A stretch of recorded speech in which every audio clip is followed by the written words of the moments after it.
खबर के साथ जो कि बिहार वोटर लिस्ट को लेकर के है।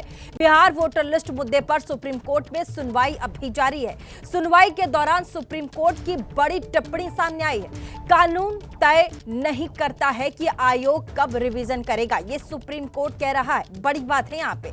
साथ ही आपको बता दें, कानून ये नहीं लिखता है कि आयोग कब ये रिवीजन करे, इसे आयोग तय करता है।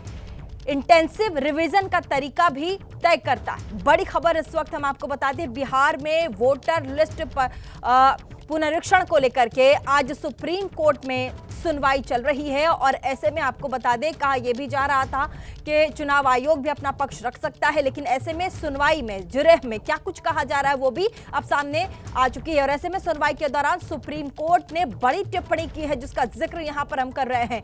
कानून ये तय नहीं करता, सुप्रीम कोर्ट ये कहता है कि आयोग कब रिवीजन करेगा ये सुप्रीम कोर्ट नहीं बताएगा। कानून हम तय नहीं करते हैं, रिवीजन कब करेंगे ये भी हम तय नहीं करेंगे, वो डिसाइड बाद में किया जाएगा। कानून ये नहीं लिखता है कि आयोग कब ये रिवीजन करेगा, साथ ही इसे आयोग तय कर सकता है। सुप्रीम कोर्ट ऐसा कह रहा है। और साथ ही हम आपको बता दें कि इसी के साथ लगातार इस खबर पर देखिए पूरे देश की नजर है। और ऐसे में तेजस्वी यादव भी लगातार सुप्रीम कोर्ट या फिर चुनाव आयोग तमाम ये जो स्तंभ हैं उस पर सवाल उठाते नजर आ रहे हैं। लेकिन इसी बीच बड़ी खबर भी आपको बता दें, सुनवाई के दौरान सुप्रीम कोर्ट की बड़ी टिप्पणी भी सामने आई है।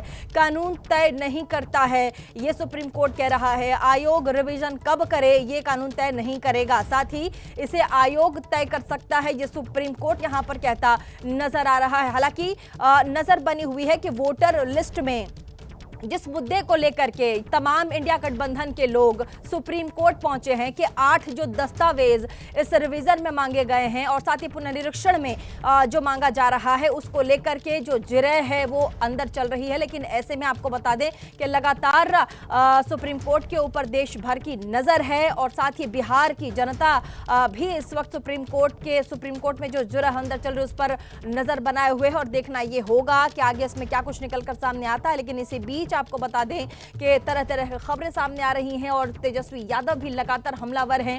और आपको बता दें, चुनाव आयोग को लेकर के कई तरह की बातें तेजस्वी यादव करते नजर आ रहे हैं। लेकिन इसी बीच सुप्रीम कोर्ट का रुख करना होगा और सुप्रीम कोर्ट भी लगातार अपनी टिप्पणी अंदर से दे रहा है। और ऐसे में बड़ी खबर एबीपी न्यूज आपको दिखा रहा है, बिहार वोटर लिस्ट मुद्दे पर सुप्रीम कोर्ट लगातार सुनवाई कर रहा है। सुनवाई जारी है और सुनवाई के दौरान सुप्रीम कोर्ट की जो टिप्पणियां हैं अब बाहर आ रही हैं।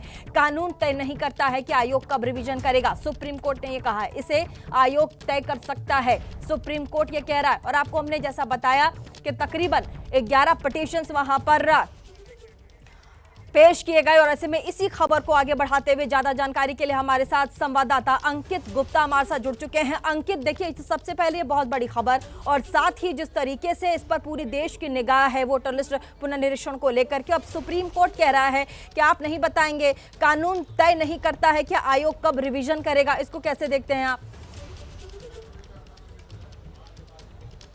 बिल्कुल, देखिए प्रीति, पिछले 1 घंटे की सुनवाई पूरी हो गई है और 1 घंटे की सुनवाई के अगर हम मुख्य बिंदुओं की बात करें, सबसे पहले वो बता देते हैं कि सुप्रीम कोर्ट की टिप्पणी आ गई है कि चुनाव आयोग की जो प्रक्रिया है वो संविधान सम्मत नजर आ रही है शुरुआती तौर पर, और दूसरा कानून सम्मत नजर आ रही है कि क्योंकि संविधान के अनुच्छेद 326 में कहा गया है कि देश का नागरिक ही मतदाता हो सकता है, और दूसरा रिप्रेजेंटेशन ऑफ पीपल्स एक्ट में कहा गया है उसके जो है धारा 21 की उपधारा 3 में कि चुनाव आयोग तय कर सकता है कि यह प्रक्रिया कब करनी है। तो चुनाव आयोग की शुरुआती तौर पर सुप्रीम कोर्ट की टिप्पणी यही बता रहा है कि चुनाव आयोग की प्रक्रिया सही है। इस सब के बीच में सुप्रीम कोर्ट की एक और महत्वपूर्ण टिप्पणी वो आया है कि क्या चुनाव आयोग का काम नहीं है कि वो ये सुनिश्चित करे कि अयोग्य व्यक्ति वोट ना डाल सके, इसके लिए नागरिकता की जानकारी लेना जरूरी है। ये लीजिए सुप्रीम कोर्ट की एक और बड़ी टिप्पणी कि चुनाव आयोग ये सुनिश्चित करना उसका जरूरी है, क्योंकि संविधान के अनुच्छेद 326 में कहा गया है कि देश का नागरिक ही मतदाता हो सकता है। तो सुप्रीम कोर्ट कह रहा है अब अगर जो है मतदाता सूची बननी है तो ये चुनाव आयोग का काम है कि वो ये सुनिश्चित करे कि देश का नागरिक ही मतदाता बने। तो ऐसे में नागरिकता की जानकारी लेना जरूरी है। सुप्रीम कोर्ट की एक बेहद महत्वपूर्ण टिप्पणी। इस सबके बाद में अब कपिल सिब्बल क्या दलील दे रहे हैं? कपिल सिब्बल कह रहे हैं पर नागरिकता साबित करने का बोझ वोटर पर डालना ठीक नहीं है। आयोग को किसी को बाहर करने से पहले बताना चाहिए कि क्यों उसे नागरिक नहीं माना जा रहा है।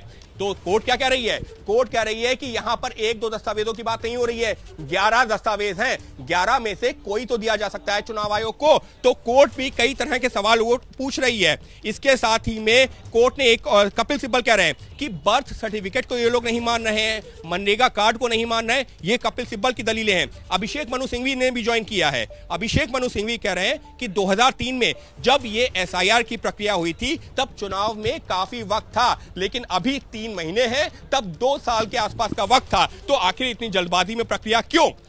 कोर्ट की टिप्पणी आ गई है। जस्टिस बागची कह रहे हैं कि कानून ये नहीं लिखता कि आयोग कब इस प्रक्रिया को करेगा, इसे आयोग तय कर सकता है, इंटेंसिव रिवीजन का तरीका भी तय कर सकता है। यानी कि जिस बात का मैं जिक्र कर रहा था, सुप्रीम कोर्ट ने जो कुछ देर पहले कहा था कि रिप्रेजेंटेशन ऑफ पीपल्स एक्ट की धारा 21 उपधारा 3 में यह कहा गया है कि चुनाव आयोग प्रक्रिया का वक्त और तरीका तय कर सकता है। सुप्रीम कोर्ट एक बार फिर से कपिल सिब्बल और अभिषेक मनु सिंघवी के जवाब में ठीक है अंकित, तमाम जानकारी के लिए बहुत बहुत शुक्रिया।